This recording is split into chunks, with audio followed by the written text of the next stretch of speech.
సంగారెడ్డి జిల్లా హత్నూరా మండలం గుండ్ల మాచనూర్ చివరిలోని కూలెంట్ కంపెనీలో నిన్న అర్ధరాత్రి రియాక్టర్ పేలడంతో హత్నూరాకు చెందిన వినోద్ కుమార్, జార్ఖండ్కు చెందిన ముగ్గురు కార్మికులు మృతి చెందారు. కాగా కంపెనీ ప్రధాన రహదారి ముందు బంధువులు ఆందోళన వ్యక్తం చేశారు. దీంతో భారీగా ట్రాఫిక్ జామ్ ఏర్పడింది. భద్రతా లోపం, నాణ్యత ప్రమాణాలు పాటించకపోవడం వల్లనే కార్మికులు మృతి చెందారని, నిన్న జరిగిన ప్రమాదానికి ఇప్పటి కూడా యాజమాన్యం స్పందించకుండా మొండిగా వ్యవహరించడం సరికాదని పోలీసులు, అధికారులు కంపెనీ వాళ్లకు మద్దతు పలుకుతున్నారని, కుటుంబాలకు న్యాయం చేసేంత వరకు ధర్నా విరమింపబోమని ఎంఆర్పీఎస్ నాయకులు, బంధువుల కుటుంబ సభ్యులు తెలిపారు.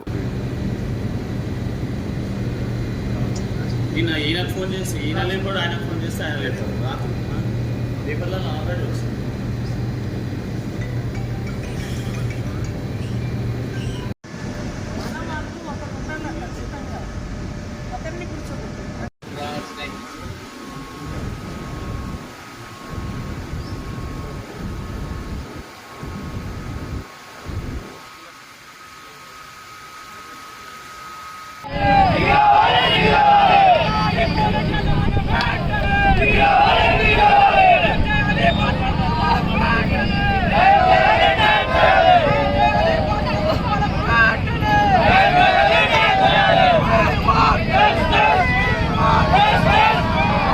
మరిన్ని అప్డేట్స్ కోసం మా ఛానల్ని సబ్స్క్రైబ్ చేయండి.